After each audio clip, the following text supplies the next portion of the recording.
Hi, ladies and gentlemen, Eddie Marcus here. You know, I, as a social scientist, whatever that means, there are certain things that are very important to me. And it's more important than mostly anything that I can think of. And that is human beings. Human beings are important to me because I see human beings basically as I see myself. I see myself as special. Special in that I have purpose here. And I see other human beings the same, special. They are here because they have purpose. And for us to be here and to live with comfort and satisfaction requires certain situations to come out a certain way. For instance, our survival, it must be complete. What do I mean by must be? I mean, that is the way we desire it. That's the way I desire it. So I think everybody else does too. We should not have to suffer for anything because we are here with purpose. And I see that all of the resources that's necessary to do any and everything that we've ever chosen to do are already here. We didn't bring them with us. They are here.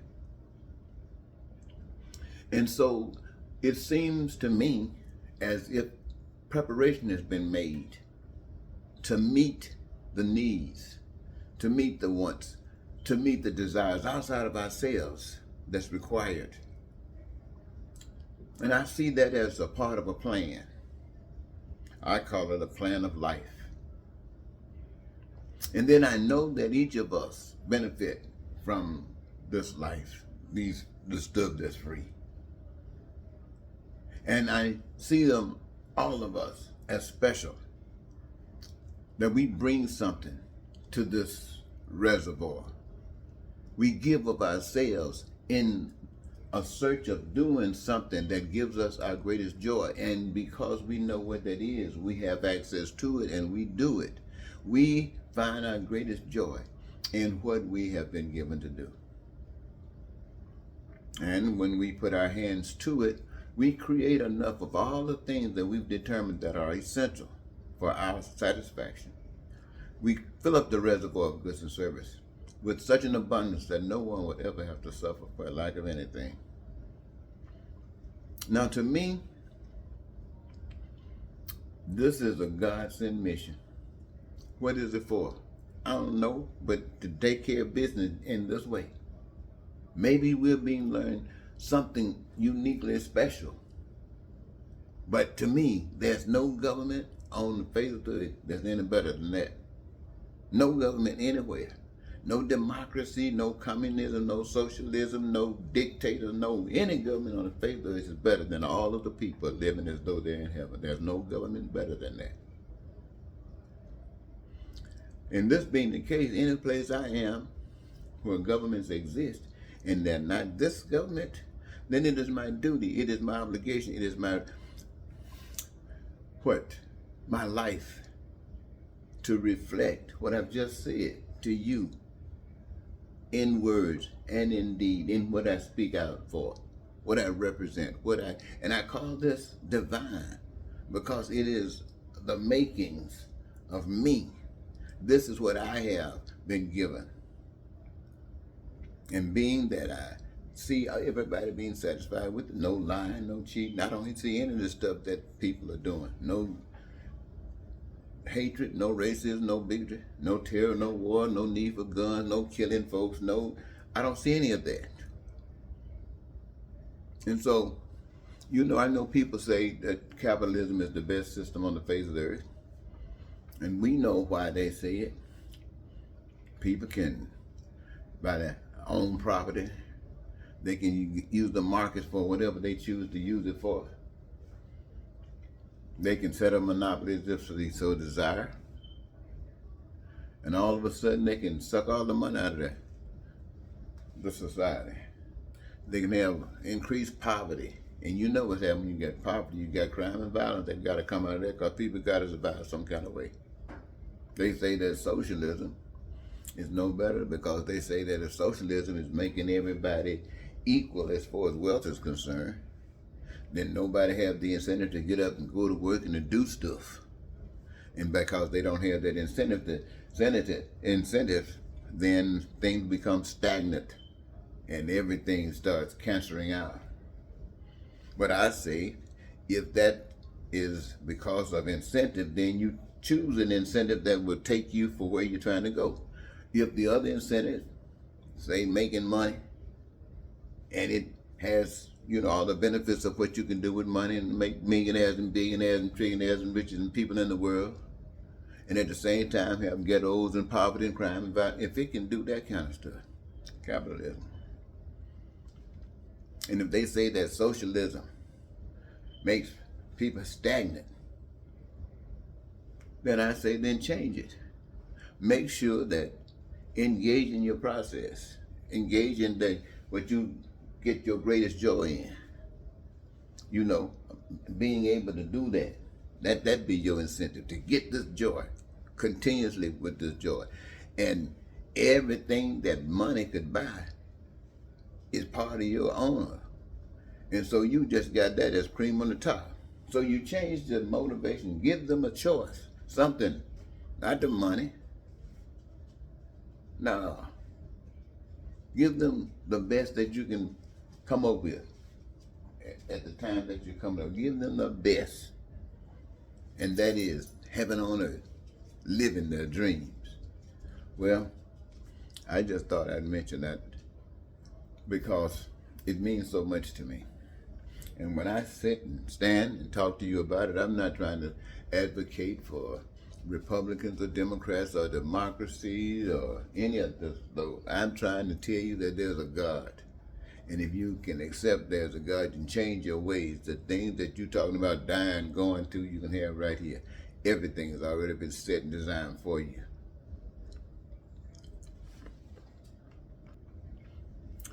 I say these things to you, ladies and gentlemen, that I say to you is because I'm convinced beyond a shadow of doubt that love exists, and that love is from the Creator of us all. And anything other than that is not from the Creator, but something that is to destroy us. I believed that before it's all over, all of us would have found some reason to come to our senses and recognize that the power that is the real power is an invisible source, but the evidence is all about us. I think about it, ladies and gentlemen, and I hope that you think about it as well. This power that has given us this opportunity to make the difference in human existence. Many people today are sitting around waiting for somebody to say Jesus to come and save us. Well, also someone has said that when Jesus comes back, he's coming back for when we've changed, when we've gotten it together, not a spot or a wrinkle. That's when. And I can guarantee you that when we achieve that status, God and the exemplification of God through all of us would be made manifest right there and then. And so I say that let's not waste any time thinking that somebody's going to come back and save us. No, nature's going to whip our butts and wake us up if we don't wake up and cause some pain and suffering on somebody. No, that sounds like the devil talking. No, our job is to save one another, utilizing what we know, utilizing what we got to open one another's eyes. And when I say save one another, I'm talking about taking away the pain, eliminating the suffering that we have to go through in life, trained in it, spent a whole life in it. And it, in some places, gives us an opportunity to feel better than others, and we feel that we think that we are accomplishing something. No, we're going to change that, ladies and gentlemen. Love is much better than that. Now, in America, I'm talking to Americans now. The Republicans are so far away from that, it is absolutely pathetic. In fact, they sound really, really, really evil. Now, I say really, really evil because we are all evil. But they sound really, really, really evil. Now, Democrats seem to want to express a little bit more decency in their evilness. A little bit more decency. So now, why do I say a little bit more decency? Because there's nothing new. Poverty still will exist. There will be those without health care, education. There will be those who are homeless. There will be those that's caught up in crime and violence. It doesn't matter, because the systems of the world are not designed to do what the creative form requires. And it only now you find people, and when I say only now, I mean like in all times, there is 1, 2, or 3, or however many, they're representing the truth of life.